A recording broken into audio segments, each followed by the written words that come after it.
Let me preface this story with the fact that I'm only 15, so obviously I still live with my parents. A few nights ago I got into an argument with my dad that I'd rather not talk about, but I decided to take a walk to calm down. It was about 10 p.m., me and my dad are both night owls. My neighborhood is relatively safe, so my parents are fine with me taking walks at night as long as I bring a flashlight and something to defend myself with. Usually pepper spray. It was a relatively nice night. There was a slight breeze that it hadn't rained, and it hadn't rained in the past few days, so there wasn't much mud. I walked down my street at a brisk pace. The only point I really stopped walking was to admire the flowers one of my neighbors planted.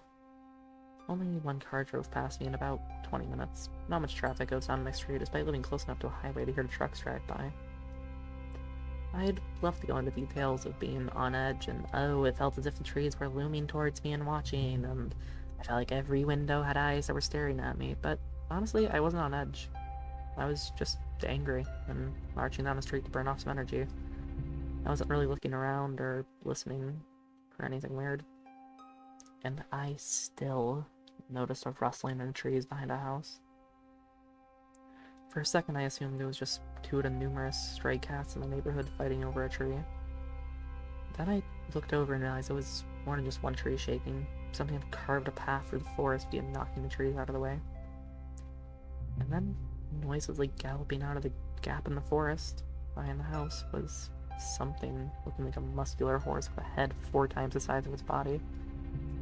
Its head was shaped like an inverted pyramid with blunted corners and covered in gigantic bloodshot eyes, each the size of an apple. Its entire head was a shifting mass of flesh and eyes, loosely holding its shape. It approached the house in a pyramid shape, its head melted away as its shifting flesh slowly stretched to completely cover each and every window of the house. I stood there watching through a mix of shock and curiosity. I crept into a nearby ditch and realized I'd left my phone at home. After about a minute of pressing its flesh into the house, it jolted back into its original form, and the windows of the house were gone, bits of shattered glass stuck to its flesh, slowly dissolving. After the glass in its flesh dissolved and it returned to its previous form of writhing flesh, every single one of its dozens of eyes bounced around, manically looking in random directions, until one spotted me. Each eye snapped towards me, just staring. I froze. I didn't know what to do. I tried to scream, but I couldn't get myself to make any sound. After staring at me for what felt like eons, its eyes continued frantically scanning the area before walking onto a house across the street. As it trotted across the asphalt, the only sound it made was wet, as if it was a regular horse trotting through mud despite walking on solid ground.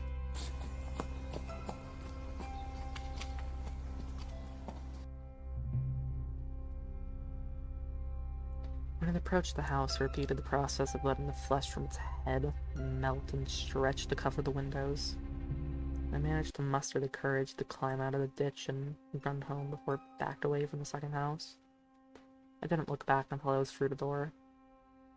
When I got home, honestly, curiosity was guiding me more than fear, so I decided to simply wait and see what would happen. If that thing tried attacking me, I didn't think I'd be able to fight back or run, so why not just see what will happen? After waiting in the living room for a few minutes, I saw the thing trotting across the street towards my house.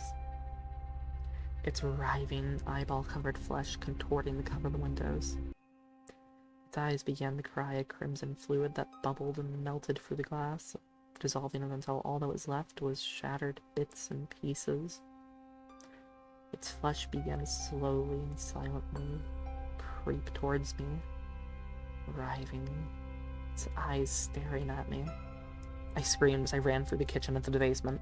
When I reached the staircase, I slammed the sturdy wooden door behind me. As I rushed down the stairs in a panic, I ran down the steps fast enough that I missed a step, and tumbled down, hitting my head on the floor and falling unconscious. When I came to, it was morning, and I was still disoriented and didn't bother checking the clock. I couldn't quite remember what happened. As I walked through the house, I noticed holes scattered about the carpets, and all the windows were shattered as I slowly began to remember the night before. Sorry if I stumble over my words, I'm still a bit shaken from the night before.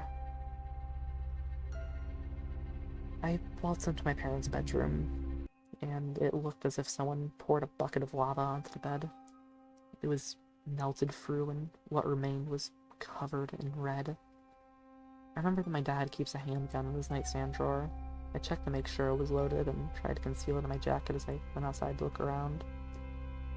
All the houses I saw had destroyed windows. I decided to search one of my neighbor's houses. No one was inside, but the carpet, couch, and bed were all damaged, and red stains permeated the house. It was a similar case for the other houses I searched. Somehow, I managed to only then remember my phone, so I rushed back to my house and called 911. Nobody picked up. And well, here I am, writing all this down and trying to leave some account of what happened here in case it comes back. I don't even know how to fucking drive. How am I gonna get out of here? Oh,